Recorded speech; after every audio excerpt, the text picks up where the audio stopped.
G'day and welcome back to episode 5 of Who Watches Us, the podcast where we watch the movies, but who watches us? Who watches us? Exactly. I'm Brendan and I'm joined by my brother Alex, and this week we've got a bit of a special one. We've got a special guest. Do you want to introduce yourself, special guest? Hey everyone, thanks for having me on the potty, Brendan and Alex. I am their brother-in-law. Hell yeah. Yes, sir. Yeah. That's Matt, by the way. He's been a good friend of mine for, it's coming up to 10 years now. Look, it's been a while. Yeah, it's been a long time, but yeah, very, very blessed to say that Matt is now my brother-in-law. So yeah, it's bloody beautiful, isn't it? It's terrific. It's a bloody beautiful story, that one. Before we get stuck into things, how was your week, boys? Do you want to go first, Matt? Look, it's been pretty active. Picked up a few extra shifts at work. Getting into it, leading in the lead up to Christmas. Yeah, for sure. Making them cash dollars. Hell yeah, sir. What about you, I've Alex? had a pretty lax week. Been playing a lot of Bloodborne. I beat the game like 10 minutes before we watched the movie. Where was I? Sorry about that. Technical difficulties. Yeah, been playing a lot of Bloodborne. Great game. Finished it today. Fucking beautiful. Nice. Been staying on the workouts. Okay. Trying to do that. Yeah, I gotta get my cheeky little grubby little hands on Bloodborne. But it's a good game. Yeah, I don't have a PlayStation though. Matt's been watching me play it. I live with Matt, by the way. Bit of context, bit of podcast lore there. Yeah. I live with Matt. Cheeky bit of lore. Yeah, it's been a pleasure. It's been a pleasure coming home from work and just enjoying dinner and watching Alex get through Bloodborne. Mostly successful, but it's Bloodborne. Oh, yeah. Alex is just really bad at the game. Yeah, successful is a bit of a stretch. I die a lot. Watching him play at Elden Ring is a joy. Bloodborne might be my game day because I'm way too aggressive in Elden Ring, but this game you need to be aggressive. Yeah, it's encouraged. So yeah, clocked it. 30 hours in, or 29. Still got to play the DLC though, so I'll be buying that. Very shortly. nice. Very nice. Yeah. You can hear more about that next week. How was my week? Golly gosh, what did I do? I was sick. I think I was sick last week. So yeah, I was just recovering from that. Got better. And then was getting back into the exercise grind, and I was mowing my lawns, and I hurt my back. Yeah, I heard about this. Yeah, so I've been injured for the past couple of days. Apparently I slipped a disc in my lower back, so yeah.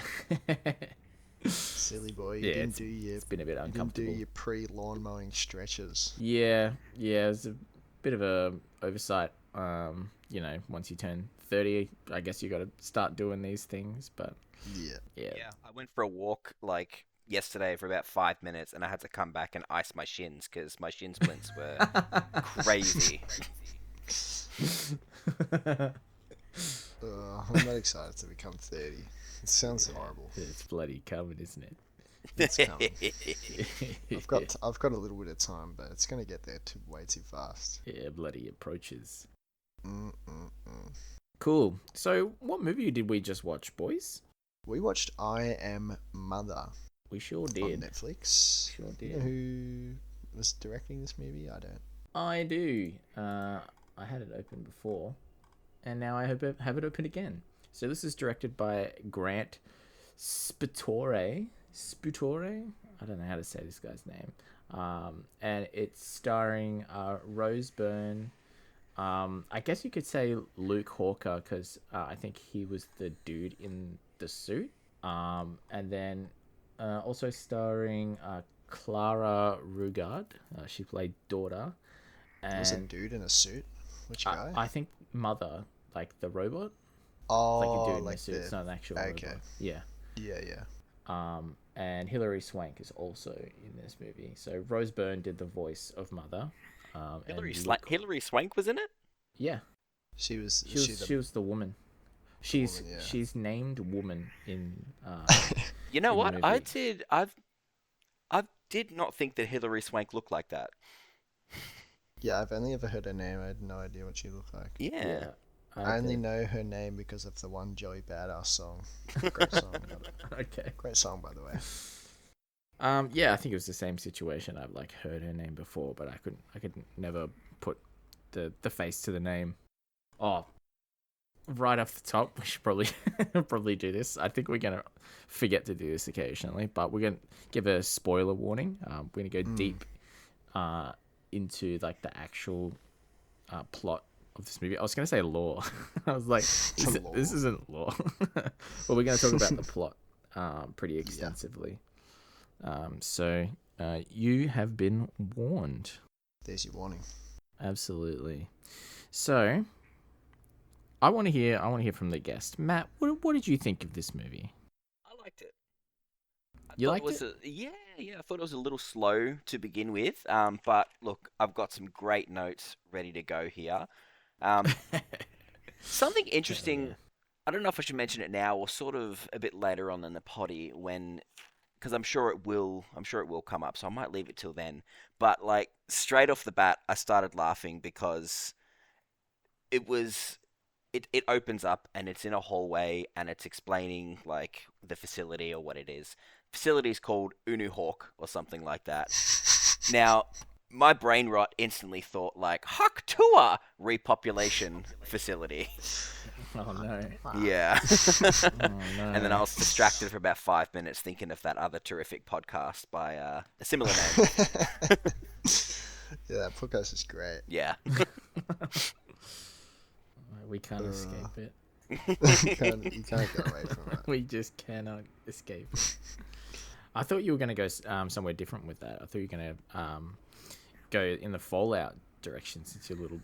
So that's... a little bit of a Fallout fanboy. Yeah, 100%. No, that's definitely in there. Like, that's what the movie vibes were sort of giving me. Like, yeah, like you get introduced to this facility. Even the opening of, like, when she eventually does, do the thing, opens the door. It's very Fallout reminiscent. Yeah. I never actually put that together, but yeah, that's a good way to describe kind of the aesthetic a bit. A little less rusty, more clean, more pristine, but definitely along those lines, 100%. Yeah, Like, bit more modern as well. Did it say what year? I might have missed that. What year I it's don't meant I to be missed set in? it too if it did. I don't think it did say the year. Well, it said It just said extinction. along the lines. Okay. Yeah, it said Yeah. 13,867 days or something Since since extinction. So mhm. I'll just assume it's present day, and however many years it is past that, maybe. Yeah, I probably Or should. maybe I it's probably should way have in the looked that up future. because, like, I assume daughter, one of the main characters, one of the few characters, of this is like round about like 15, 16, maybe 17. Yeah. But yeah, since they gave us like the amount of, was it days since extinction, like I actually wonder how many years that is, and then we do get into this, like those years don't really match up with her age, but Yeah, because I did see Alex counting on his little fingies, but I'm not sure how successful he was with that. No, I couldn't do it. I'm Yeah. terrible at math and times tables, so I was like, well, it's basically like 3 years per 1,000 days, and then I was trying to count on my fingers, and I just gave up. Ran out of fingers. I just put 13,000 divided by 365, and it's 35 years.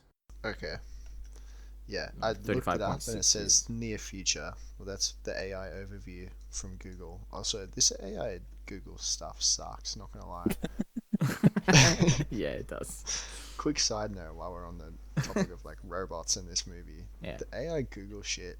I thought Google used to be good. You could type something up and be pretty much right all the time. Mm-hmm. The AI thing is just wrong, like consistently. You notice that? No, I don't use it very much. Take that, Google. Would it almost be safe to estimate that it's possibly around where we live right now, like 2020? Because if it's 30 odd years and she was watching Johnny Carson replays on her iPad thing. I think he was televised up until like the late 80s, and then that's when Letterman sort of like took the reins. True. Yeah, I'm really not sure. Yeah.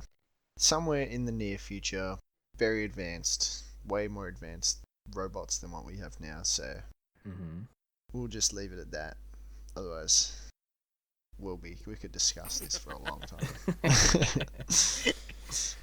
time. So what did you think of the movie, Alex?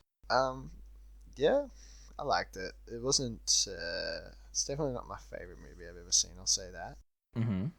I think it was consistent, like what Matt said before. I thought it was kind of consistently slow and not a lot happened. Took a long time for stuff to happen. Yeah, I was kind of getting a little bit bored. I was like, "Fuck, can something just happen already?" I kind of had the opposite experience where I felt like I had like a lot of little head cannons going at the same time. Like different bits and clues and pieces of this movie, like I guess from sort of like outside of that, not thinking about like, or does this actually mean this, or does this actually mean this? Maybe it's like a little bit slow, but I didn't really have any pacing problems, and I had a lot of thoughts about this movie. I liked this movie quite a bit. And I took 7 pages of notes. Yeah, there was let me count 2. 1, 2, 3, 4, 5. I took 5, which is actually pretty standard. Yeah, I was being pretty sparing with the notes. There's like what I said, I feel like a lot happened, but like not a lot happened. Yeah. It's a lot of talking in this movie, obviously. It's between the mother and the daughter. And then, things happen. Things transpire. Yeah. We should... Yeah, let's get into this plot. Yeah. Let's talk about it. You want to kick us off? Yeah, so we sort of open up on this repopulation facility. And it's talking about like this extinction event that's taken place. And they say, it's been 1 day since the extinction event. And at this facility, there's currently 0 humans, and they've got 63,000, I think it was, like incubating people or fetuses or whatever you want to call it, or embryos or something. Yeah. And you see this robot that's walking around the facility, and they sort of grab this embryo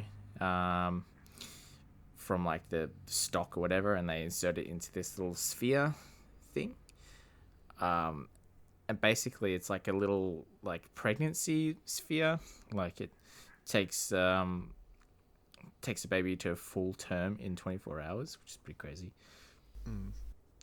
They cook that baby like microwavable popcorn. Yeah. that was one of my notes. Yeah, just pop it in there. It's just done tomorrow. And then we have like this little bit of a like growing up montage for this baby that's born. So the robot's taking care of it and acting like a mother figure, and it grows up to be toddler, and it's like reading it bedtime stories and stuff, and just raising this baby. And then we get to this kid gets to like adolescence and starts learning a little bit about like the world on the outside, saying that there was some wars that were going on, and that caused the extinction event. That's what she was like learning from Mother. And this little girl, she's referred to as Daughter. So like the two characters that you meet at first is Daughter and Mother, and they don't really have any other names besides that. I think there was something. Sorry to interrupt. I think there was something there about no names being mentioned at all, because like when there's names involved, it's sort of a bit more emotional. And then I think just by having the robot as an emotionless entity, as they naturally are, not giving her daughter a name, there's something there. Not quite sure there, but there's something there. Yeah. 100%. Yeah, for sure. Yeah, so the little girl's growing up, and she talks about how she thinks it would be cool to have siblings, and they have like a little bit of a walking tour through the part of the facility that's got all their embryos, and Robot talks about how like, yeah, these are all like your brothers and sisters, and when the time's right, we'll grow our family together. And we have a little bit of a time jump, and this is where we get the 13,000 days thing. So yeah, Daughter looks as if she's like 16 or 17 at this point. I don't know if you guys, sorry to cut you off. I got a note here, and I cannot read it because my handwriting is terrible. After the 13,000 days things, I've got the note, peel baby now. Peel baby now. Peel baby now? Can you guys help me figure out what that means? Was it like feel baby now, and was it like a song that was like in the background or something? I don't know. Real baby now? Who knows? Sorry. Anyways, I think this is like the kid's like grown up now, and like she just like helps the mother, so like helping fix the robo mum. Yeah. So like. Yeah. I had something similar where it was the robot was showing wear and tear, and now the daughter has been trained to like fix her mum, and I guess that sort of happens when kids grow up, is that their parents do get older, they do start to need taking care of, so then that sort of that dynamic is still there. Yeah, I've got that as well. Like robot needs a bit of maintenance, and girl's a teenager and helps fix the robot. Yeah, so the kid's being like taught stuff as well, so like, she's obviously getting an education down here. Yeah, I think she's getting that robot education. Yeah, it seems like she's getting like that sort of like maintenance, and that might just be like a passive thing, maybe not like an active thing. Like maybe she just like wants to help and mend Mother. So that could be like, because she gets a little bit technical later on in the movie as well, and it's pretty familiar with like the hand tech that Mother has. But yeah. I've got girl likes to dance. I don't know how good that. I don't know how good that note is.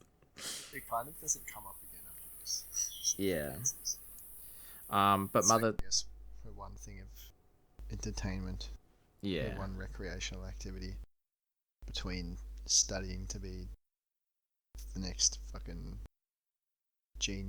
robot genius. Yeah, I think it's sort of going in a different direction there, like not necessarily wanting to be a genius, and it kind of goes into my note I've got here, where like Mother runs Daughter through the one of those like morality questions, like would you kill one person to save 5 people? And it's kind of like that take on the railroad one. Yeah, a bit different, but along the same lines. Yeah, they use the analogy of like if someone's like terminally ill but they have good organs, and there's like 5 other people and they're terminally ill and they need healthy organs, if like a lack of action lets that one person with all the healthy organs die, and it saves like the 5 people, like is that the right thing to do?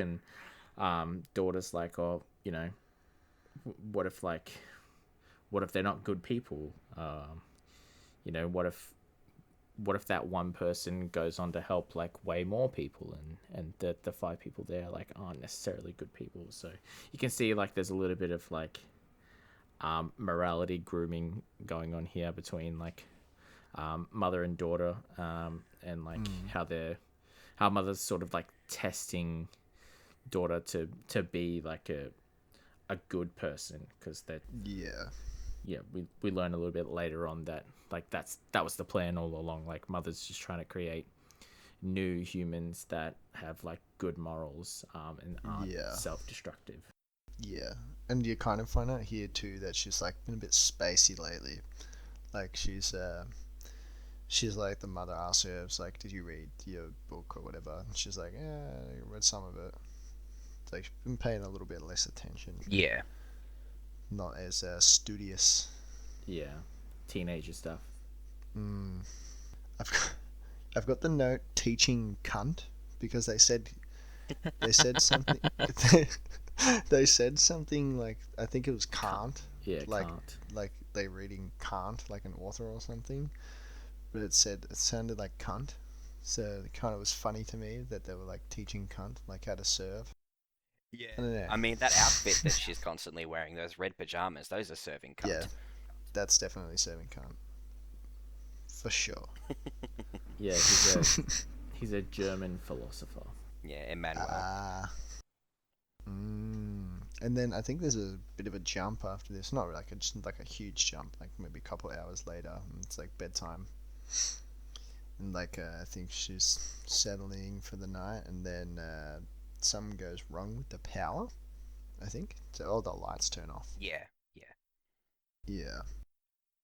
And then she's, gone to investigate. She's got like a flashlight in hand, walking around the complex. I don't know what you would really call it. The base, the headquarters, whatever you would call this place, the sanctuary. Yeah, I called it a facility, like repopulation facility. Yeah, facility. Yeah. So she sees something moving around. She's like, ooh. And she kind of sets like a trap for it with like a glass bottle and like sugar. I don't know what was in there. It looked like sugar, or it looked like sand. Yeah, I'm just gonna assume it was sugar or like breadcrumbs or something. Yeah, I would assume like cookie crumbs or something. Yeah, and then in the meantime, while she's waiting for the mouse, she's like doing some handiwork, flipping the power back on, trying to figure out what's wrong. And then she catches the mouse. And then she goes to show mother. She's like, there, I found this. Oh, her mother's like, why was the power off? And she's like, and she's like, yeah, I found this. And the mother's like, oh, how'd this get in here? And then she grabs it, and she's like, ooh, this could be bad. This could contaminate you. This gives it a big risk. And then she fucking burns it. She puts it in one of those, what's it called? An incinerator. Gives it the granddad treatment. Yeah, just absolutely cremates this mouse. Bit overkill, but can't be too safe, I guess. One thing that I thought was gonna come up a bit more often is the way that she repaired the electrical work. Is she just put like the two plugs, like the male and female adapter together. I thought that that was going to be like a bit where she was going to constantly go back to unplug the power so that she could have some freedom from mother to walk the facility and stuff. But then that just went out of nowhere, and I'm just thinking, well, I don't know. It seems like a bit of a waste. I had the same kind of thought, like maybe she's going to turn off the power so she can do stuff without mother knowing, because she's a rebellious teenager now. Yeah. Mm-hmm. And this is, so after the mother burns the mouse, this is where you get kind of clued on, like, it's extinction event. Stuff's contaminated out there. Harmful pathogens. They don't really tell you what it is, hazardous substances. So, the mother, proceeds to decontaminate stuff. The fucking daughter's a bit, troubled that the mother just burnt the living creature with like no remorse. She's like, it's got to be done. And then Yeah, the sort of questions the Mum. seriousness of it as well. Yeah, Like, yeah. Robo Mum tries to cheer her up with a joke. I don't remember what the joke was. It's such a mum joke. It's just like, It's the I'm laundry one. surprised you found the laundry where it was, and it was like, Yeah, yeah. So I got into. Oh, yeah, I thought you forgot where the laundry was. Yeah, something like that. yeah. yeah, because she put her PJs in the laundry for contamination. But then you find out she just fucking burned her PJs. Yeah. Yeah, in the next shot, it's her birthday. You see like her origami and stuff. Obviously, she's gotten older, and it's one of her practices. Origami's way better. That's what I was gonna say before. It was like at the start you get to see the mum teaching the daughter origami, and the mum's like going nuts, folding these awesome fucking turtles, and then you turn around to the daughter and she's made just like this crumpled up piece of shit. Yeah, absolutely flexing on the daughter. Like I'm surprised the mum didn't throw the daughter in the incinerator then.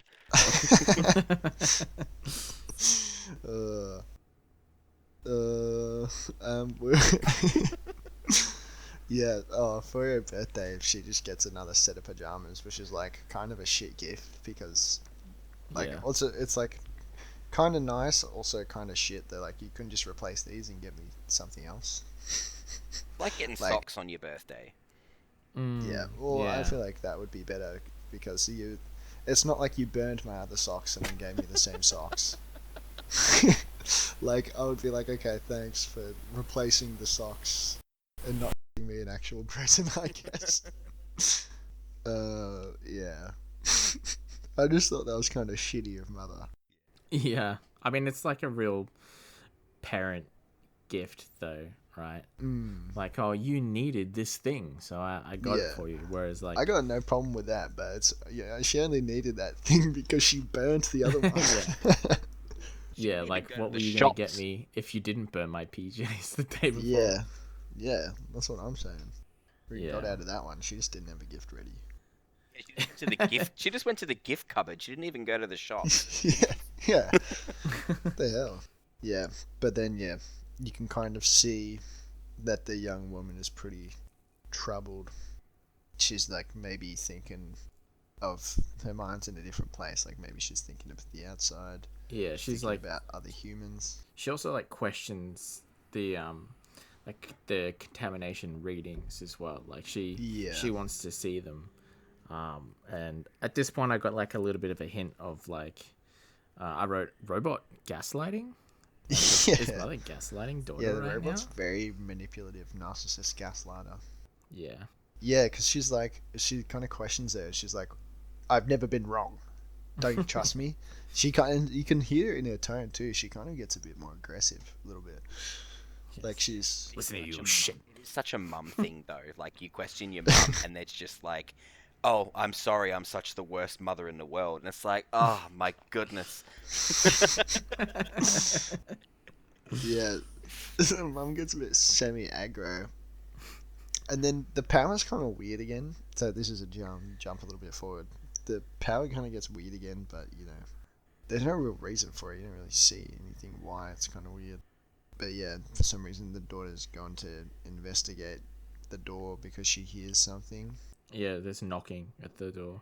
Yeah, and then she's like talking to this woman. This woman's like, let me in, let me in. Can I share a note that I was like taking down notes of like the plot and stuff, and then I interrupted my notes with like a little bit of like a thought.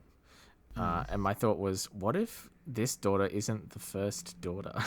Yeah, as soon as my first thought actually when you see the lady outside is that's her real mother, but I'm like, wait, no, because they look kind of similar. Yeah, they do, yeah. They look kind of similar, so I'm like, oh, maybe they're related or something. But then I'm like, oh no, that's probably not the case because she's a little fucking embryo, sphere baby, born in the sphere. But yeah, then they talk to the lady. She's like, all right, I'll let you in. But she's like she's still scared of the outside, obviously. So she's like prepping. She puts like this hazmat suit on. She opens the door, and then like,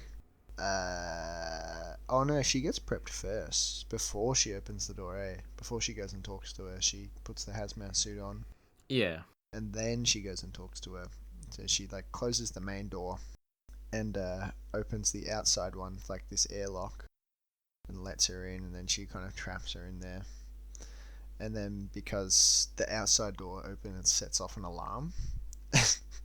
You see the mother running. It's pretty goofy. It looks pretty funny. It's like, it kind of reminds me of like the Boston Dynamics things, but like way goofier. Yeah. Yeah. So yeah, mothers come to investigate. Whenever I see things like that, I just instantly know that Alex is gonna love it. Like, oh, he's gonna fucking love this. This is goofy as hell. I heard you laughing. Like, well, I had to mute myself. I could hear you laughing.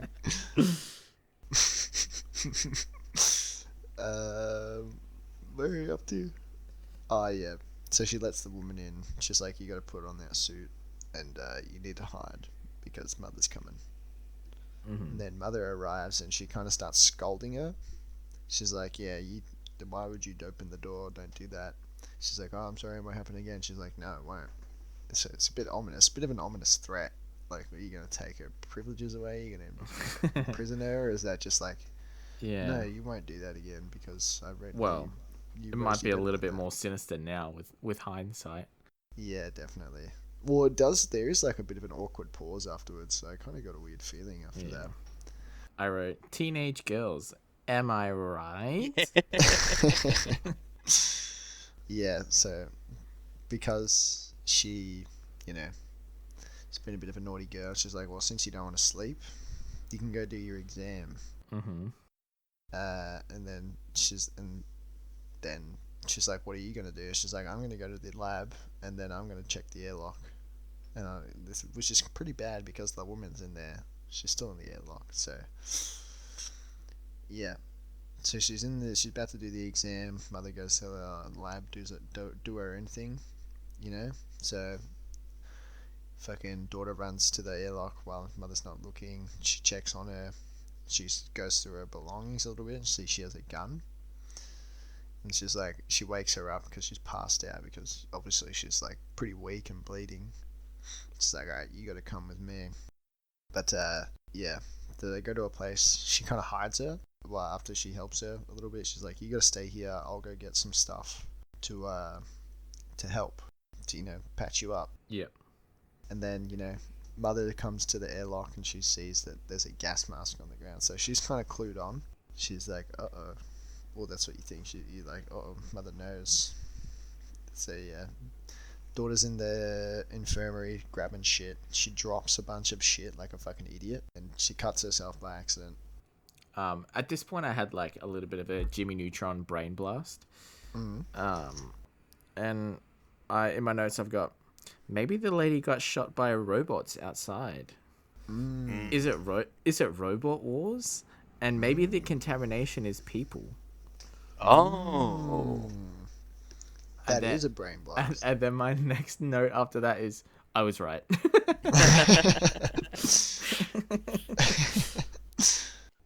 Yeah, I've got this note that maybe I won't say because it might be way too much of a spoiler. I'll kind of keep reading the thing. No, just let you do it. Alright, well, I've got, yeah, she's cleaning up the fucking medical supplies, right? Mm. And then she comes back to the woman, and the woman's like, she's not in the spot that she was told to stay, and she kind of finds her, and she's like, shh, there's a droid in here. And then she's like, oh no, that's just mother. She's like, that's the thing that fucking shot me. So I'm like, yeah, mother heard the woman. So, Yeah. that was not on purpose, but it is like, yeah, that is what happened. Yeah. So then they kind of get into like a bit of a scuffle. They're like, your mother's cool. What are you being a dork for? Yeah. And then then she's like, no, the mother's, I'm gonna kill that thing, kinda. And then the daughter screams out for her. She's like, "Mother!" And then she's like, "Shh!" And she kind of holds her at gunpoint, the hand over her mouth. And then she bites her, and she's like, "Mommy!" And then Mother's absolutely dead sprinting again. Just straight towards the thing, and the lady's shooting at Mother.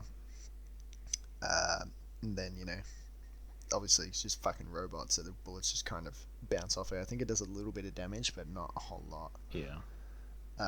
So yeah, she's alright. And then she's got the lady up against the wall, hand on her throat, kind of. And then the daughter's like, "Hey, chill." She's just scared. Yeah. She just held me at gunpoint, but yeah, she's just a little bit scared of you. We need to help her. Yeah. So Mother's like, alright, I'll help. Yeah. I'll do it. I feel like I've been talking for a while. Someone else want to take over? Yeah, so yeah, even though Mother's like, yeah, but I'll help you. Like, I don't. You sort of get the impression that Mother doesn't want to help, but she sort of like plays along with it.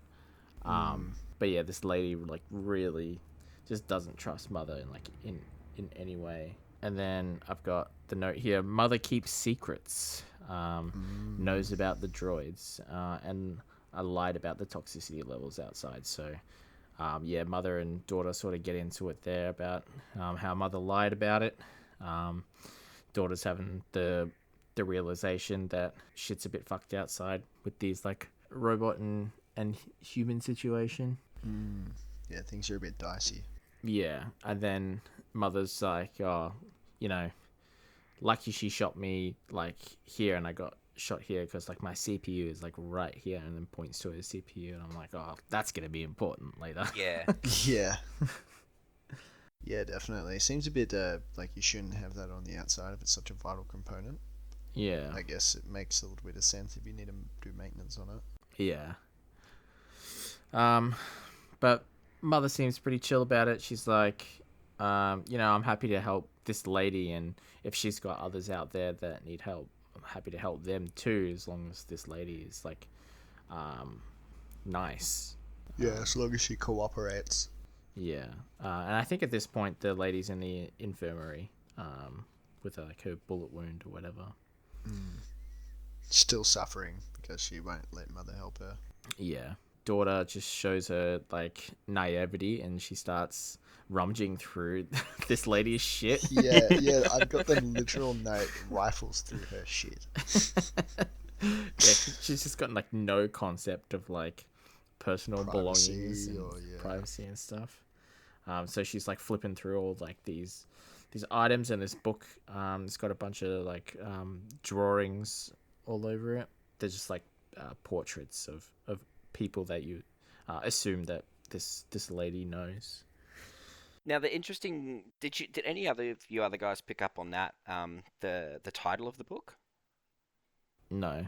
No. Well, what's the title? So the actual book is The Gods of Mars, and that particular one is like the second book in a series, and the first book of that one is Princess of Mars, which is John Carter. If you guys ever seen the movie John Carter? Oh yeah. Dude, that movie's like a memory locked into my head. So it was sort of like I guess an intertextual reference that they've sort of put in there. The Gods of Mars. The actual author itself was quite into eugenics, and I wonder if they put that book. Yeah, I wonder if they put that book in there as a plant for what we figure out later on in the movie.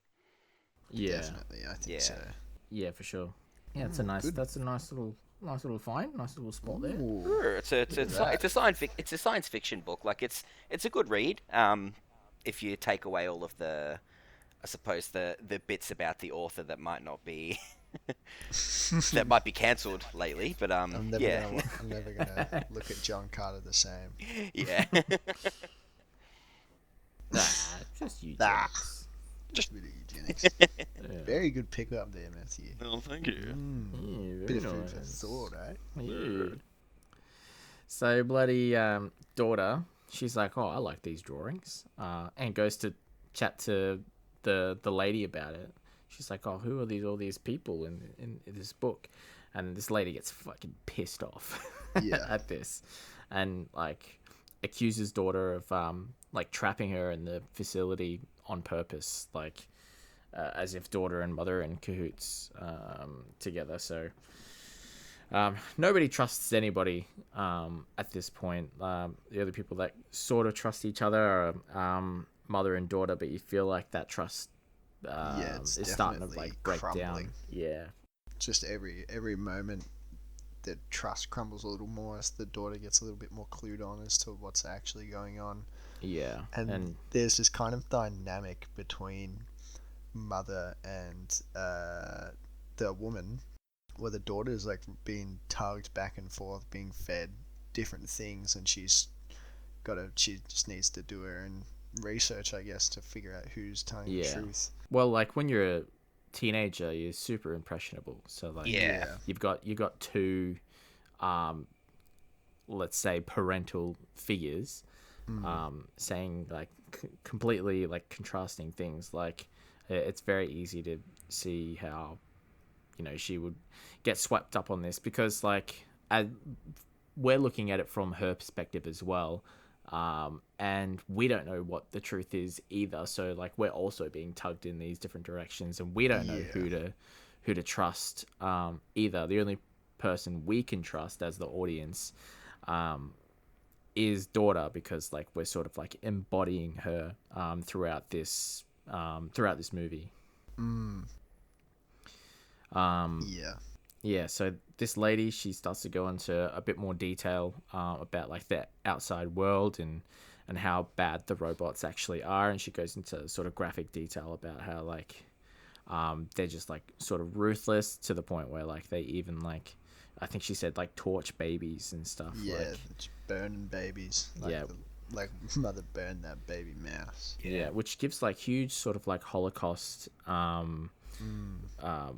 vibes as well. I don't know if you ever read Night by Elie Wiesel or Elie Wiesel. No. I don't know how to say it, but like there's a bit in that book where like he's in his hometown, and some people come from the next town over, and they like give these warnings about like the Nazis like moving across Europe or whatever, and they come over and they use like babies as shooting practice, and and they're like, oh, that's completely like absurd. Like they sort of just brush this person off because like those claims are so outrageous and they don't know who they are. And then, you know, they sort like over time they start to, you know, lose their rights, as you know, with World War II and Holocaust and kind of leaning back on that eugenics, all that stuff. So yeah, that sort of like pricked up in my mind there. I might be remembering that wrong as well. I'm sorry. No, if you're listening to this. If you're listening to this and I've just like completely misquoted it, I read that book when I was like 15. It's been a long time. That is intense. Shooting babies, target practice on the baby. Yeah. Today, that's nuts. Yeah, pretty messed up. Sorry, Matt, I didn't mean to cut you off. Oh no, I was just saying that sounds about right, because typically in World War II, like people would talk about, because you know, information wasn't as easily spread back then. They would be like, oh, the Nazis are committing all these atrocities and that, and it's like, no, they're not, because that's not humanly possible. But then you figure out that it was actually humanly possible. Yeah, just doing absolutely awful things. Yeah, and while the lady's given this exposition telling her that, you know, these droids burn babies, mother's just cooking up in the lab. She's doing some repairs on herself, I think. Yeah. She's obviously been fucking shot by a shotgun or whatever the thing was. The woman's gun. Yeah. At this point, I got like huge Sarah Connor vibes from this lady as well.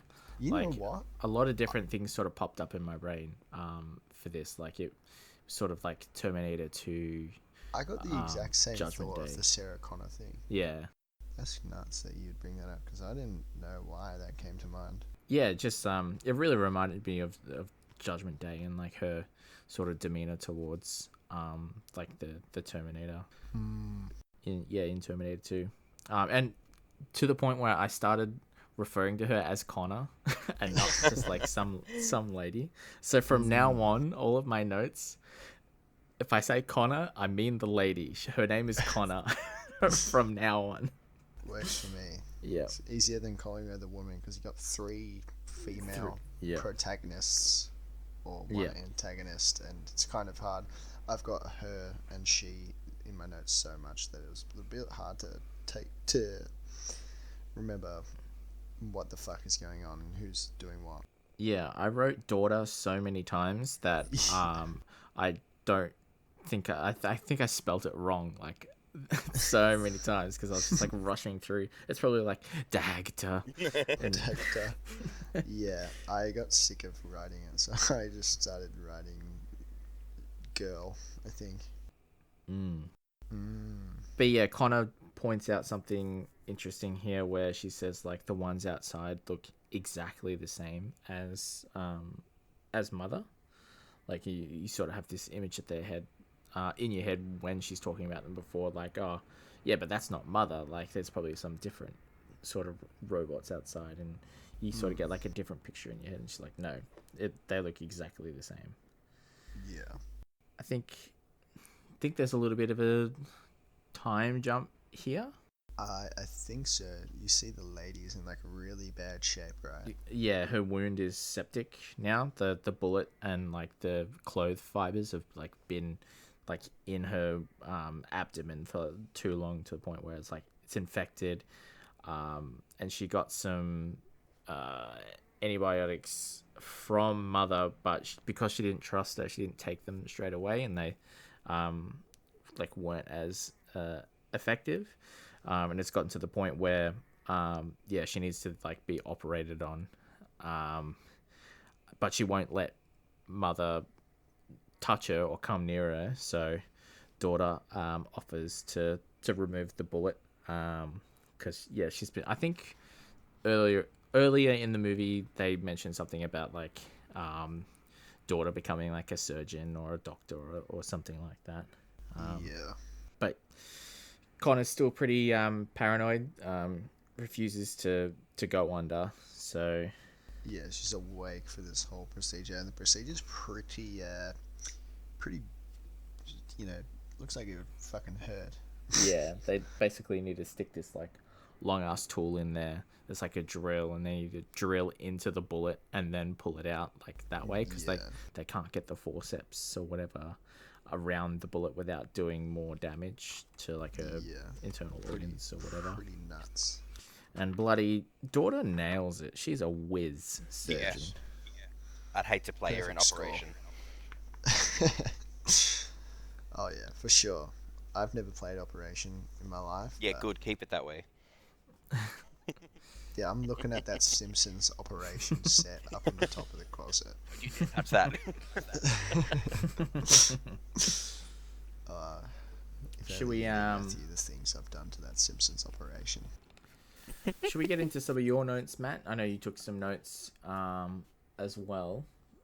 Yeah. Did you have anything you wanted to talk about? Look, I don't know if I'll be able to keep up in the same like chronological order that you guys are, but let's see what I've got. So that's okay, because we're nearing an hour. I mean, the movie was 2 hours, so yeah. Yeah. All right, so let's fast track it then. It says here, where is it? I'm just trying to read that writing. Oh, that's so right. At first I was convinced that the outsider might just be like an anti-vaxxer, because she brings up the point of like. So when she first comes into the door, right? The daughter is like, "Hey, you need to put this on because the outside world is contagious," and she's like, "Who told you that?" And it's just instantly ingrained in my mind that it was like, nah, this is an anti-vaxxer, doesn't believe that there's any like pathogens or anything out there, despite there being an extinction happening. And it's a little too close to COVID for me, so yeah. And she refuses to take that needle. Yeah, and she refused to take the needle. She didn't want to go under anesthesia. She didn't want like a robot to help her. Like, yeah. Yeah, she's Take these definitely bloody anti-vaxxer. robots Now that away you from frame it like me. that, Okay, yeah, so she's just it's can't get with the times. yeah, yeah. So essentially, what happens is the bullet comes out. Mother takes away the bullet and all the stuff. Fast forward, we shoot to the the outsider being in the room, waking up after surgery. The daughter being in there. They start to discuss some things like the outsider's like, hey, maybe like why do you trust mother and all of that, and they get into the nitty gritty of that. Um, the daughter then leaves that room to go speak with mother because she has to go do an exam or something like that. And mother makes a note that the bullet looks different, or is a different caliber to the bullet that was. No, it's the same caliber bullet that was fired from the gun that the outsider has. So we start to think, okay, did the outsiders shoot themselves to get into the vault? Or did humans attack this other person? Yeah. Yeah, so mother's like sowing the seeds of doubt into the daughter. So the daughter goes back, stands outside the surgery door, and was like, blah blah blah. This is what mother has said, and then the anti-vaxxer again is just like, did you do your research? Did you actually did you actually Read the papers? Yeah, did you actually It's go not and look real. at the bullets yourself? Fake news. Fake news. So then the daughter goes to look at the bullets, and they are actually a different caliber. And it's because the human had said, no, the droids have a different gun or whatever. So then the daughter is like, all right, let me just have a little bit of more squiz, and like delve deep into everything. So then she grabs mother's old hand that she took off, and the way mother used to open everything and control everything that was locked away from the child is. Oh, hold on. Yeah, yeah. Before that, it is a little bit important that, because she did the test and she did really well. Oh yeah. Yeah. She's like, all right, you get a reward. You get to choose the next member of our family. Oh, I totally forgot about that. That's the most Yeah. important Yeah. part. Yeah. Yeah, That's a huge. There's a couple of little bits and pieces in here as well that we've quickly skipped over. But yeah, I was just going to circle back to them after you finish anyway. Let's circle back because we need to get to that before we can get to the rest of my notes. Alright, so post surgery, Connor and daughter are talking in the room, and their fucking daughter whips out the iPad. and She's an iPad kid. Yeah, they're playing with the iPad, and they're chowing down, and Connor's having like the best food of her life because she hasn't eaten anything like this in God knows how long. And this, I didn't write this down in my notes because I didn't think it was important, but it's sort of like stuck out to me now in hindsight, where like daughter's like, oh, have you ever seen this? Is like the Tonight Show or whatever. Have you ever seen this before? And Connor's like, oh yeah, not for a long time.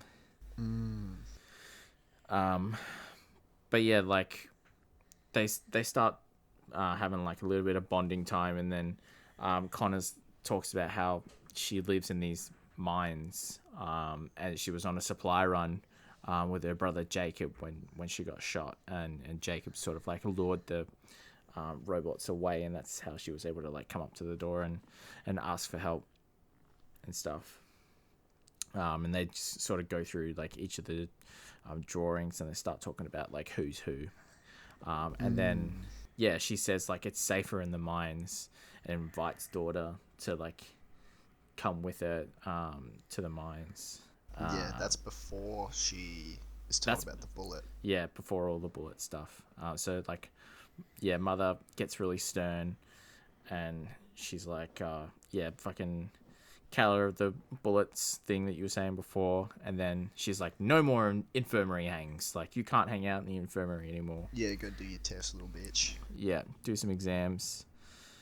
And then mother takes like the belongings and starts like investigating all of the belongings as well, like Connor's shit.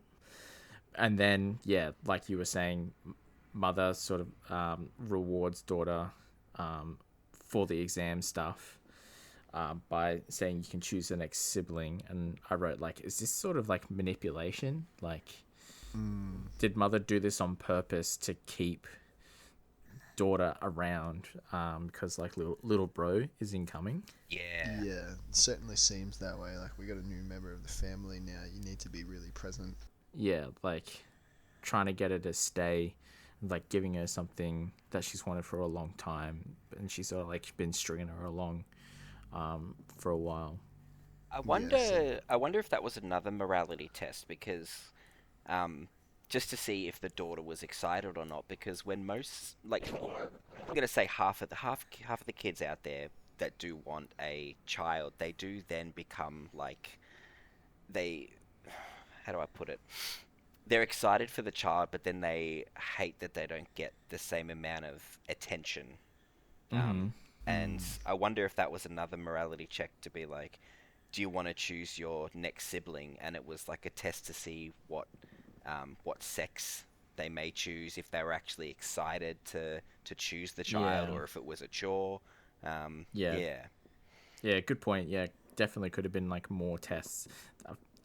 Like, I feel like a lot of things that she mother does say tests. no pressure, like it doesn't matter which one you pick, but then, you know, as you find out later, maybe it really did matter. Yeah. And while this is happening, Connor's getting fucking shifty, and she's like slamming the tiles or something, like in she's the infirmary. using something to break off something, like a sharp piece of ceramic or like wood. And she sort of like stashes that, and uses Makes that a a little bit later. Makes a prison shank. Yeah, ready to fucking shank some bitches. Yeah, for sure. And then you kind of get that scene after she puts the baby in the sphere. They get the mother-daughter moment, and then she's like, bullet, what happened? And she's like, did you see the bullet? And then she gets the hand, and she investigates the bullets. And then because she's got all this agency to look at whatever she wants, she decides to look at some other stuff that she was not intended to see. So she sees like the fetus. She looks at the fetuses. She sees that she is number 3. The others are failures, and she goes and looks at their test scores, and she goes to the incinerator, which is rifling around through all the ashes, and then she turns the little exam thing over and sees aborted fetus. The fetus was fully grown. It's like a 3-4-year-old child, and she's digging around in there, and she finds a human jaw, and she kind of just breaks down. And then so she knows, and the lady was right all along. Mother is bad. My notes there were humans that fail tests seem to disappear, and then in all capitals, oh man, liar liar sets babies on fire. Liar sets babies on fire.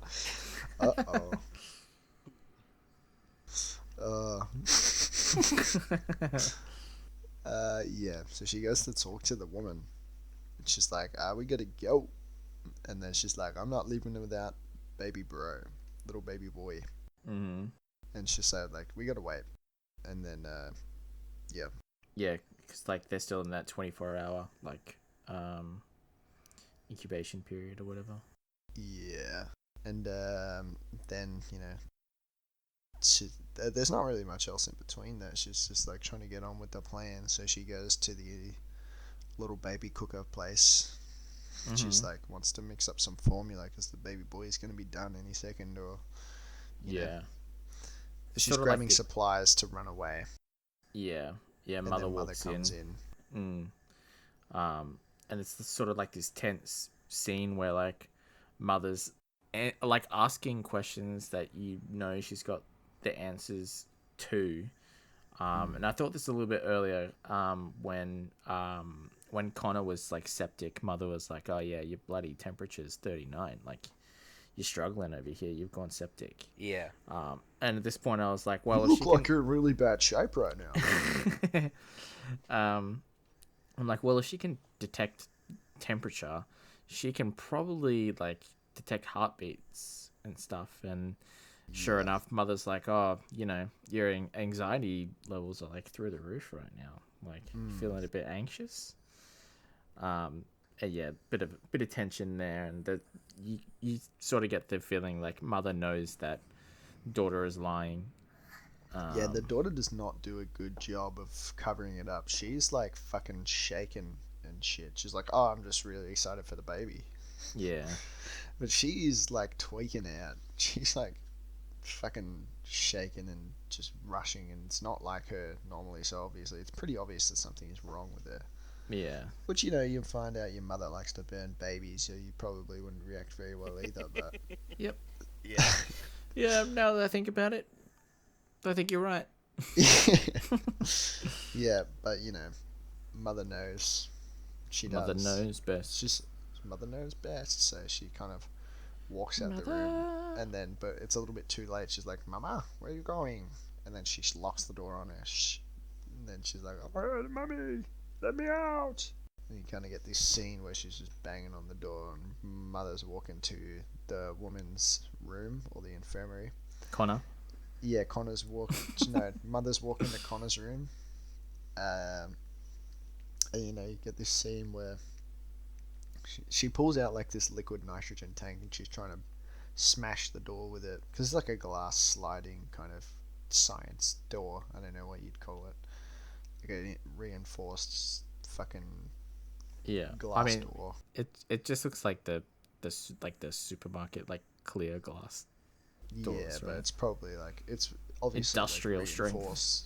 Yeah, fucking double plated fucking I'm trying to think of the word, but I can't figure it out, so whatever. And then she gets the brilliant idea. I did actually like this scene where she just sprays the door with liquid nitrogen to freeze it so she can smash it. Mm-hmm. So she's doing that. Mother's in the room now with Connor, and she's kind of talking her shit. She's like, yeah, you could have gotten out of here fine. You still can if you fucking be a good girl or whatever. If it weren't for you meddling kids, I would have gotten away with it. And then, the lady attacks mother. She kind of, she's not very accurate with her stabs. She's kind of just stabbing metal with a piece of ceramic. And then she finally lands a good hit on like some like little tube, and liquid starts coming out of mother. She starts bugging out. The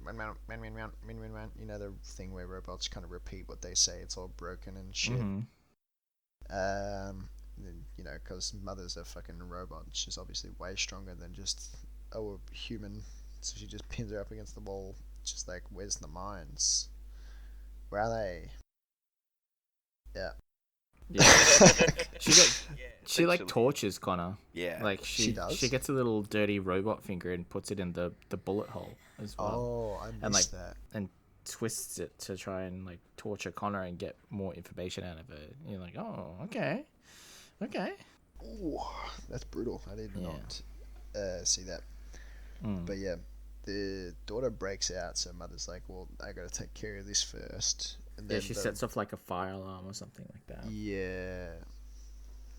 And then the woman is like, just starts ripping out random wires. like apparently these are connected to the lights, so some of the lights start going all fucky, which, I don't know why she did that. She could have not done that and just, got her shit together and left, because time is of the essence. I don't know why ripping wires out and turning the lights off is going to do to a robot who can probably see in the dark. But anyways. I think it's like those people that burgle houses and spread poo on the walls. It's just to inconvenience. It's just to inconvenience people. I've never heard of this before. It's just a thing that people do. That's horrible. I'd rather they just, obviously being burgled sucks, but spreading poo on the wall is just too much. Yeah, a little bit. You can really hate someone just fucking spread shit on the wall. Other than that, you're just trying some new artistic flair that no one's gone for. Yeah. But yeah, they link up, the Connor and daughter. They find each other before mother finds them, but they can't get out because the door is in emergency override, so the code doesn't work. And then Mother's like, all right, gotcha. And then Connor takes, hold on, just farted. Nice. Connor takes daughter hostage, and then she says, "Open the door." I don't know if you've seen that meme where someone is impersonating Walter Jr. from Breaking Bad, and he goes, Yes. "Open your." But that's all I could think about when she said, "Open your." Yeah. She says, "Open your," and then they leave because obviously mother still cares about daughter. Yeah, and mother's like guilt tripping daughter like the entire time.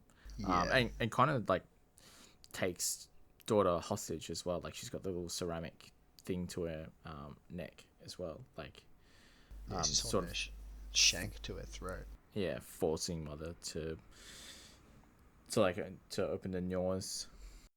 So yeah, we get to see like outside for the first time, and we see it through daughter as well. So like there's like these bare like trees or like sort of stalks, and there's black sand everywhere. Yeah, everything's burnt to a fucking crisp. Yeah, and yeah, daughter's like, "What the fuck, bro? Like that hurt. Like you cut my neck. Like what are you doing?" And she's like, "Yeah, sorry. Yeah, didn't mean it. All right, Yeah, let's go didn't to the mean it. mines." Yeah, they have a little scuffle. Like, Yeah. they like kind of throw hands a little bit, but not really. But kind of they do. Don't they just Yeah. slap each other like for about 30 seconds? It was just exchanging slaps. I don't know. Not yet. Not yet. Ah, Um, so like there's like this, they're like walking outside, and they're walking towards the like there's like these crops in the distance. it's corn. It's always fucking corn in these It's always type corn. of movies. Yeah. The corn is very hardy, also, but also not because isn't it like dying or something? Corn is getting, I don't know. No, that's Interstellar. Disregard that. Um, No. That's not what I mean. Like, isn't corn getting like like harder and harder to grow or something, or is it like the most resistant one? I thought corn along with wheat was one of the first GMOs, and that's probably why they've chosen corn outside, Uh, like another artificial thing to add to this natural world. yeah, true. Yeah, that I'm makes sense probably actually. just. I think I'm yeah, just spreading misinformation. that's a nice little touch if that's true. Tips Fedora.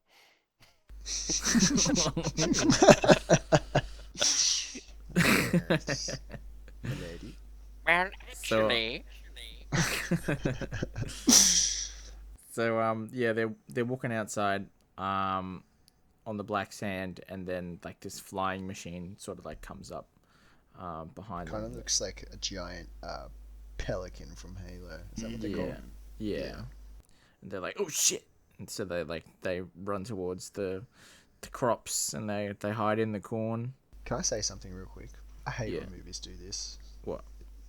Like the fucking big thing can obviously see them because they're standing out in the open, and then they run to cover, and then they're completely fine. The big thing doesn't see them. Just in any movie, I'm like, there's no Yeah. way it didn't see you. yeah, 100%. Congratulations, Alex. You've pointed out my least favorite part of this movie. This was my least favorite part too. Hell yeah. Hell yeah. You know what they say. Big feet. Yep. So anyway, they're in the crops, and I wrote the note like, whose bloody crops are these? Oh, it's funny you asked that actually, because you get the next shot. Yeah. It's like a big pan out, and you see it's like this giant fucking industrial robo complex with like these huge cornfields with like these like massive propagators like Yeah. kind of tending to the crops. They're huge, and then you've got this fuck off massive monolith. It's like the robo base, robo headquarters. I don't know what they're doing there, but it's huge and it's kind of cool, honestly. Yeah, I thought it was pretty cool. I thought that was cool. So yeah, like they're in this crop field, and daughter does some like naive kid shit, where like she climbs up onto like this broken down harvester or whatever that's like in the middle of the rows because she wants to like have a look at this like big monolith thing a little bit better, and Connor freaks out. She's like, "What are you doing? Get down from there!" Like real sort of like another mother daughter like moment. I thought that was like an interesting little bit there.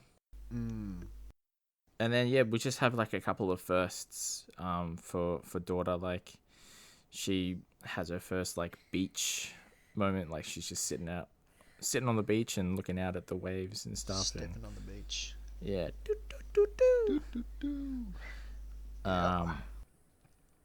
And we have like this reveal that because there's a bunch of shipping containers all over the beach, and the reveal is that like this is where Connor lives, and that she doesn't actually live in the mines anymore. She's just been living in this shipping container with her dog. And she confesses that she hasn't been to the mines in years, and it was a bit of a hellhole. And they were doing some pretty nasty things to each other in the mines because there was no food. So daughter's like, well, what the fuck, dude? I want to go back now. Yeah, she kind of regrets coming. Yeah. And they have this like kind of stare off. Yeah. And then she just like bitch slaps her. Yeah. Like the daughter bitch slaps Connor, and then she slaps her again. Yeah, she just slaps the fucking shit out of her. And she slaps her like 3 times, I think. And then Connor's just like, trust me, bro. You're right. Yeah. So it's supposed to be like this. My shipping container that doesn't have Wi-Fi and will only consist of you eating creamed corn every single day is so much better than that facility. Yeah. Yep. She's like, there's like this mother-daughter moment where she's like, it's gonna be alright, just trust me, its place is way better. Yeah. And daughter's like, oh, well, I want to do a rescue mission. Then, like, let's go get brother. And Connor's like, oh, well, let's eat first, and then we'll see how we go. And so daughter goes back out onto the beach, and she's playing with Doggo. And she's like, fuck this shit, I'm out of here. Yeah, classic mum speak, by the way. Be like, we'll see how we go. That means that means we're not doing that. Yeah.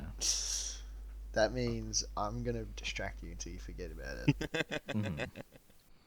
Yep. What's that over there? Oh. Is that my brother? Oh. Yeah, so she goes back. Yep. It's just like, she leaves an origami dog on the beach in the wind. Somehow doesn't fall over. It's just perfectly sitting on a log, by the way. Just wanted to point that out. Oh, damn. I missed that. Pardon? I missed that. That's a really good take. Wow. Ooh. Yeah. Yeah. No, that was just like a nitpick. But you had some good takes. That was just that was silly. Yeah, but she's outside the fucking facility. There's a bunch of droid guys out there. They're just holding her at gunpoint. You see all these lasers on her. She's like, "Let me in," and then they let her in. Which is strange, but she's like, I want to speak to mother, and they all just step aside.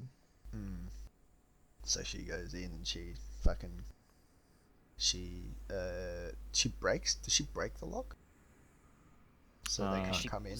She pulls out the hoses of the actuators, the hydraulics. Or whatever they are. Yeah. So pulls they out all can't the come hydraulics in. or whatever. And there's a couple of axes, like fire axes, for in case of emergency. You're gonna break down these metal doors with an axe. But there's axes there. Yeah. So she grabs an axe in hand. Yeah, the base is a bit of a mess as well.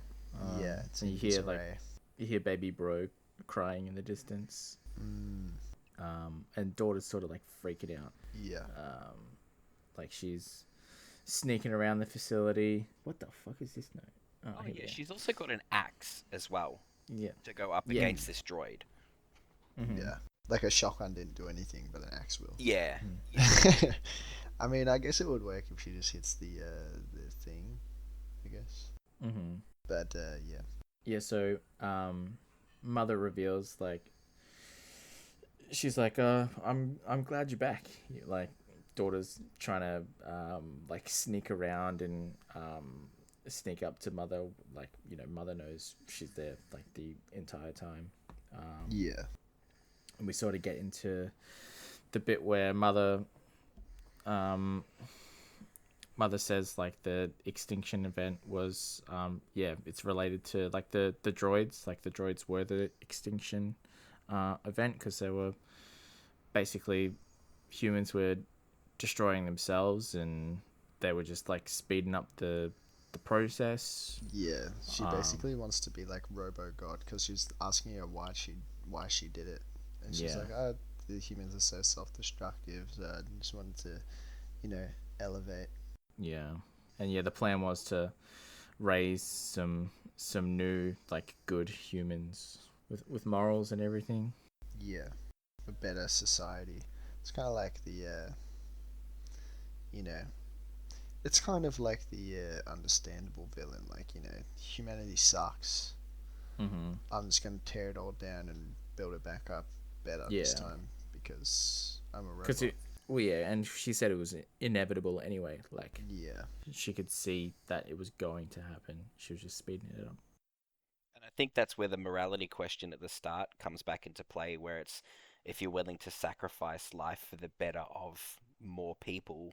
Mm-hmm. Like she's sort of done it the opposite way, where she's completely wiped the planet, but it's for the betterment of people. Yeah.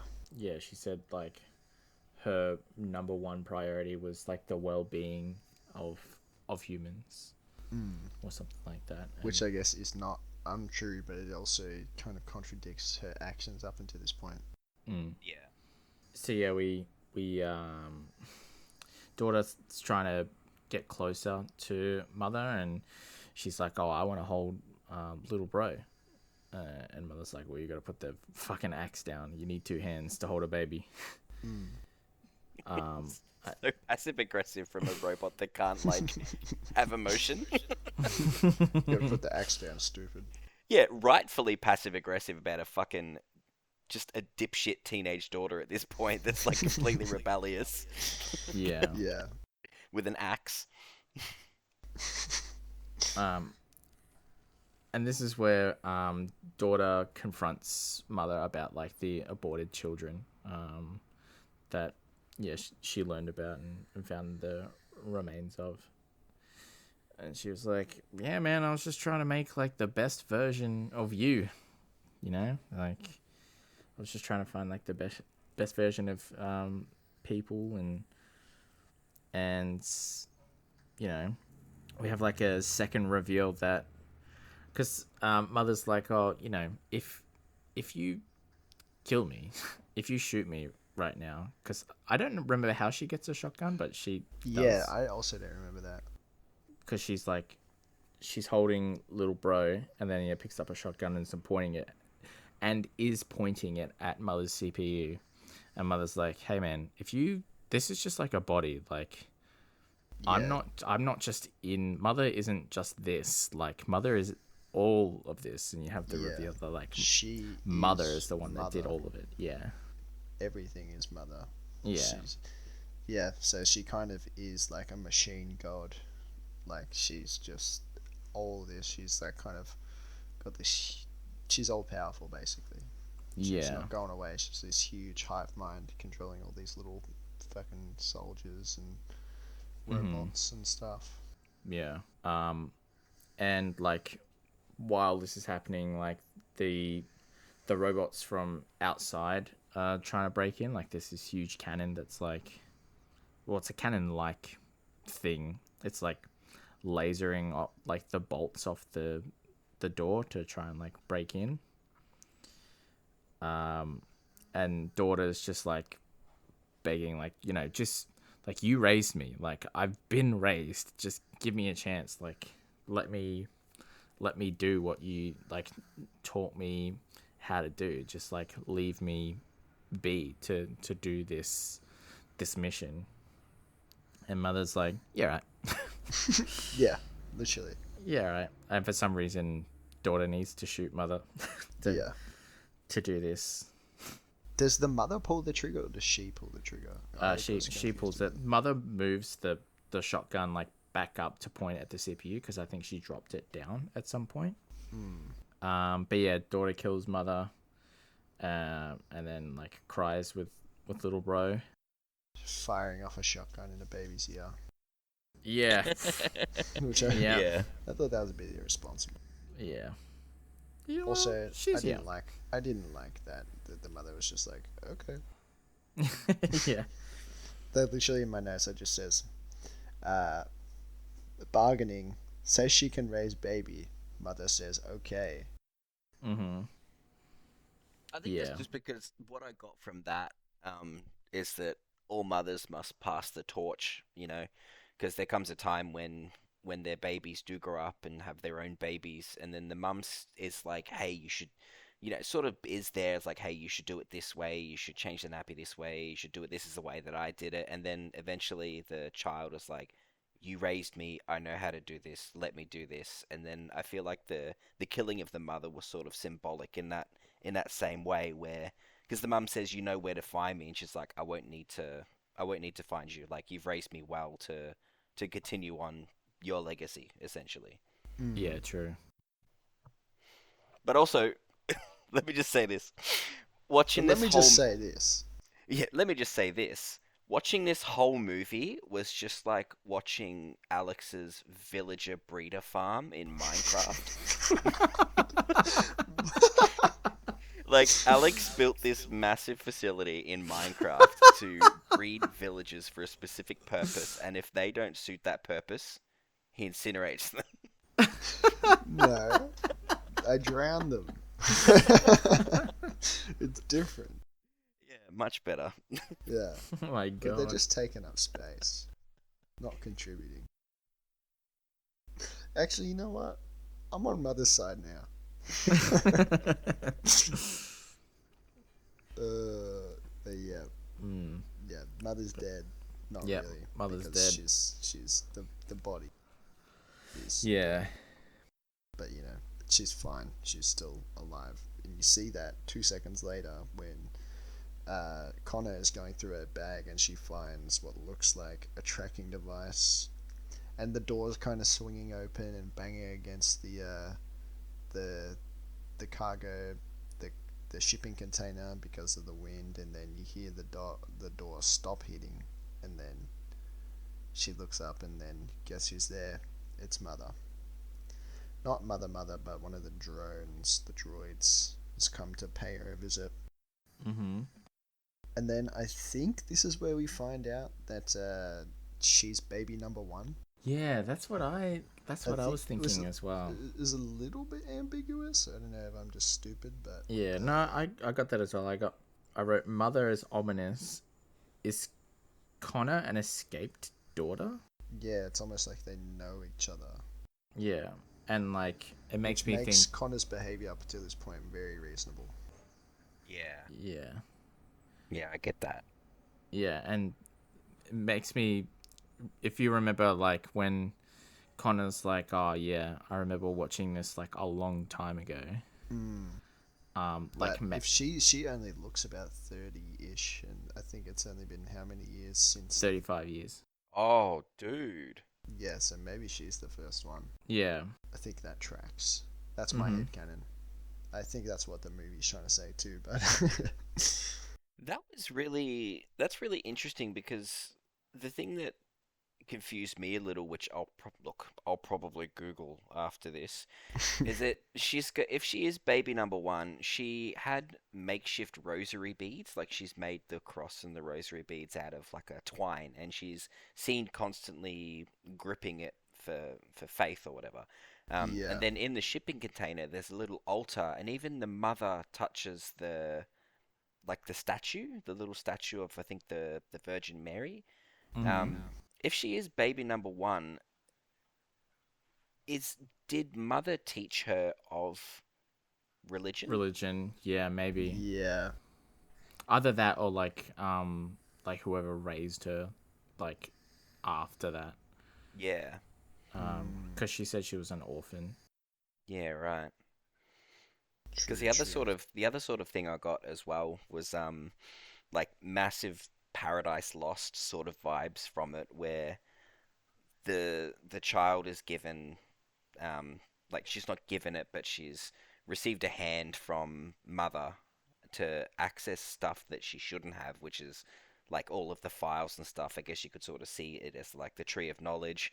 The snake coming into the garden is Connor saying, you should question this and question that and all of that. And even like the religious iconography after that. And then Yeah. when she's got all this information, she's then not so much cast out, but she is freed from the sanctuary, which is like the Garden of Eden. And then you can see the outside is like this desolate, horrible place, and she wants to get back in. Yeah, and there's the parallel as well as Mother trying to be God itself, Yeah. like trying to, raise it to the ground and then create it all again. Yeah. In her image, which is that's actually pretty interesting. Was Adam or Eve first? Was Eve first? Adam. Nah, Adam was first. Okay. Yeah. There goes my theory.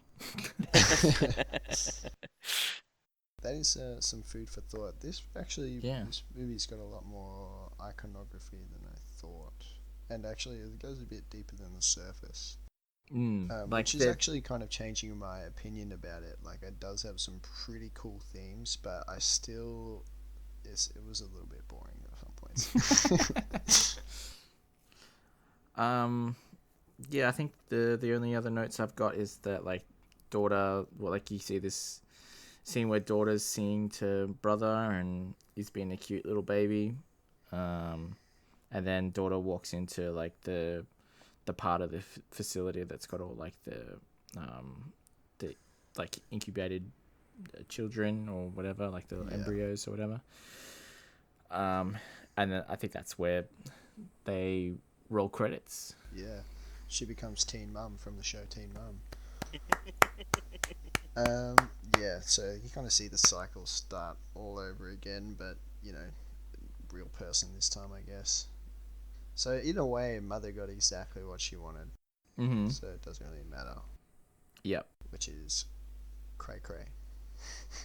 Absolutely cray cray. That movie was cray cray. Yeah. So overall, I liked the movie. I also liked the movie. Yeah, I'd give it a solid, I don't know, 8 out of 10, I would say. Well, yeah. Okay. Yeah. I was going to ask you if you wanted to go first anyway. Yeah. What would you rate this movie, Matt? Oh, there we go. Oh, I'd probably definitely give it a solid 8 out of 10.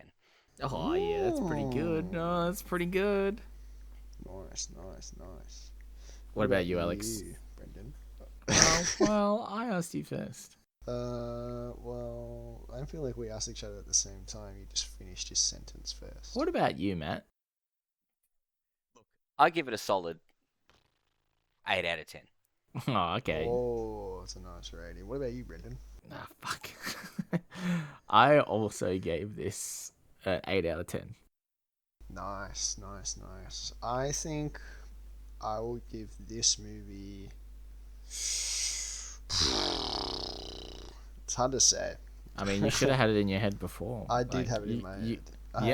You gotta go with it. Like, okay. You can't just... I give this movie a 7 out of 10. Okay. Yeah, I was thinking 7 pretty much the whole time, but towards the end, when just talking about it more, it's helped me realize a bit more stuff about the movie. I kind of like it more, but there was points where I'm like, this movie needs to hurry along. Like, this movie needs to speed up a little bit, and stuff needs to start happening. It's that Gen Z brain. Yes. Yeah. Also, I've work tomorrow at 5 a.m. and it's like 1 a.m. now, so I'm like, this needs to... Nah, we can easily fit in another movie. Yeah, I think so. I think so too. So, we already spoke about our least favorite parts. which was the trope of like the big machine that doesn't see the people on the ground. Yeah. The one that's like flying over the top. I hate that shit so much. Matt, did you have a least favorite part? Look, that was the part as well. It really pissed me off because they're in sand. They could not have possibly escaped that big fucking thing, and Mother sees all. So Mother definitely saw them or saw the tracks in the ashen sand. Like it's I hate that trope so much. And then when they entered fucking corn as well, I was like, this is just That's true. You did hate the Oy corn. vey. yeah, leading back into the notes where it says corn, why is it always fucking corn? Underneath that is like so cliche. It is always corn. It is always gone. It's weird because I think this was filmed in Australia. Like that feels like a really? huge American thing, but I think I saw a bunch of like South Australia references, or not references in the movie, but like the production company and stuff. I think was South Australian, and then Yeah, it had Screen Australia in the titles. yeah, Yeah. Yeah. and bloody Rose Byrne. Oh mate, love me a bit of Roseburn. Yeah, we do. I have no idea who that is. Bloody Mother. Yeah. Who's Rose Byrne?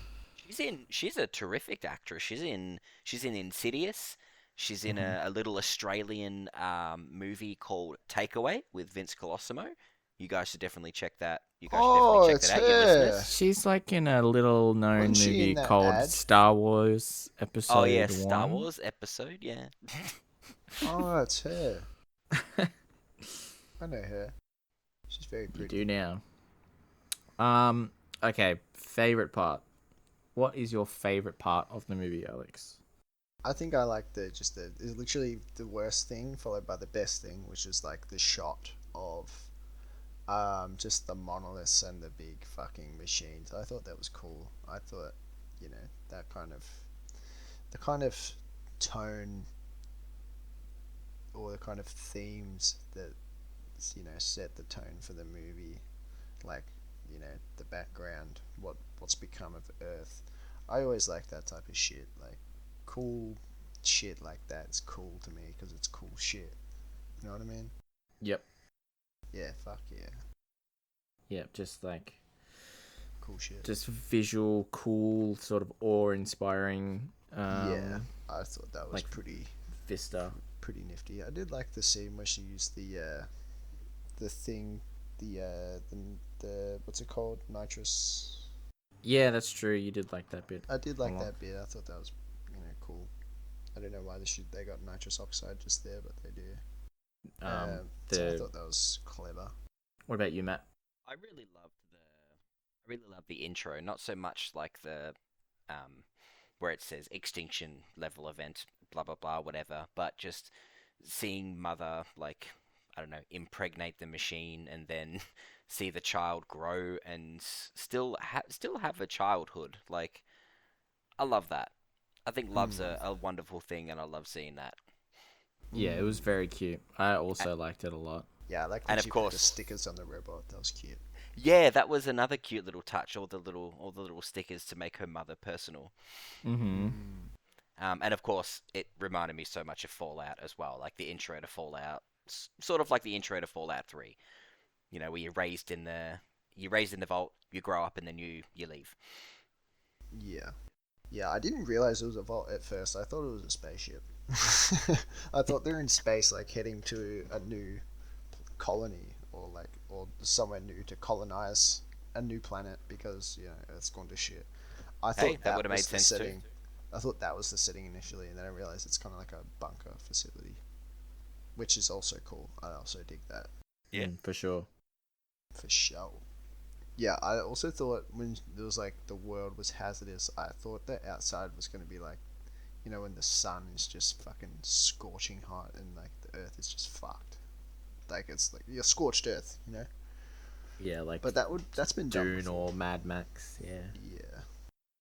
Yeah, my favorite bit was just drawing all the little connections between like the Sarah Connor stuff and like the sort of like Holocaust like Night Elie Wiesel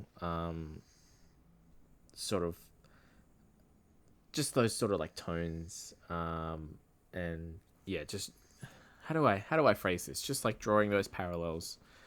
There was eugenics. Yeah. Exactly. So your favorite part about this movie was eugenics, is what you're telling me. That's exactly what I'm saying. God. Yeah, I just liked all the little borrowings from certain things. I did really like the reveal. Figures. Yeah, the reveal of like Connor like maybe being number one. Yeah, that was cool. Mm-hmm. And it like explains why they look so similar. Yeah, I like how the movie doesn't tell you everything. It kind of leaves some things ambiguous and up to you to decide. Yeah. Do you think this happened? Do you think that happened? Pretty nifty. Yeah. If I do say so myself. Alrighty. So this is the first time where we'll have an average score. It's 3 ratings, but 2 of the ratings are the same. So this average rating of 7.6. Nice. Ooh. Nice. Yeah. Recurring. Nice. Well deserved. Well deserved. Yeah, I think that's fair enough. Yeah, I think this is a solid movie. Would you guys recommend this movie?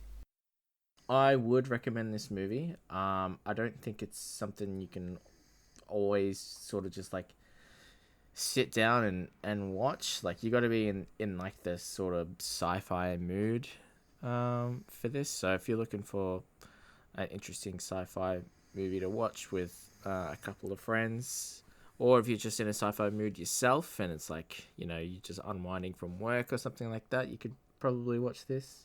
Yeah, 100%. Definitely something that you need to pay a little bit of attention to. Like, keep track of what's happening. Don't just, not something to just chuck on in the background. Like, definitely give this movie a fair go. Yeah, absolutely. I'd have to agree with that. What about you, Matt? Would you recommend this movie to friends? Oh, 100%. And I was just doing a quick little Google on the Rotten Tomatoes, and our rating actually matches with the average rating of this movie, 7 out of 10. Ooh. Okay. Not bad at all. Look at that. Not We're bloody beautiful critics, aren't we? Oh man, our word is gospel. So don't ever forget that. If you listen to this, you fucking better listen to what we say. This is where the people come to get the ratings and to get the recommendations. Alright, they don't go to the bloody Rotten Tomatoes. Yeah, that's fucking they come right. to Who Watches Us. They come to Who Watches Us, where we watch the movies, but Who Watches Us? Speaking of watching movies, what are we watching next week, Matthew? Oh no. Look. Oh no. I want to give like a quick disclaimer. Whatever Matt says we have to watch, we have to watch it, like, no matter what. And he doesn't. So he can just peace out of this situation and we can just be stuck with like a shit movie or a long movie or... Nah, see, I'm not gonna do you guys like that. I actually thought of 3 movies. I chose one as a comedy, one as a serious one, and then the next one is a serious comedy. So to split the 3, I'm gonna go with a serious comedy for you guys. And I reckon you guys can hash it out and watch Pig with Nicolas Cage. Ooh. Oh, hell yeah. I have seen that movie. That's a good movie. I haven't. Oh, mate, it is a good movie. I'll let you enjoy that next week, and I look forward to hearing the podcast in the following week. What is going on with Alex's microphone? Yeah. So we're watching Pig. Oh yeah. Pig. Alrighty, I'm keen. Hell yeah. So keen, and I think Matt, you were saying you can't wait to listen to the episode. Yeah, I can't wait to listen to that episode. Alrighty. Well, thank you, Matt, for joining us. And it was a pleasure. It was a pleasure to come on. Thank you for having me. It was a pleasure having you, man. Yeah, it's an interesting dynamic having a guest on. So I think we're gonna continue to do that every 5 episodes. It's nice to get a little bit of variance, and get just like, I think Matt, you had some really good takes to sort of throw in there every now and then. So yeah. Yeah, 100%. I loved your takes, Matt. Yeah, super appreciative of your time, and yeah, I think this was a really good one. Hell yeah. Yeah. Alrighty. Right. So yeah, thanks for listening to Who Watches Us, where we watch the movies. But who bloody watches us, mate? Who bloody watches us? Fuck, mate. Yeah. Yeah, right. Bloody like, subscribe, and watch it on the podcast, Spotify. Oh my god. What? Who's that fucking guy behind me watching me? Oh my fuck. That was. Bye. Bye bye.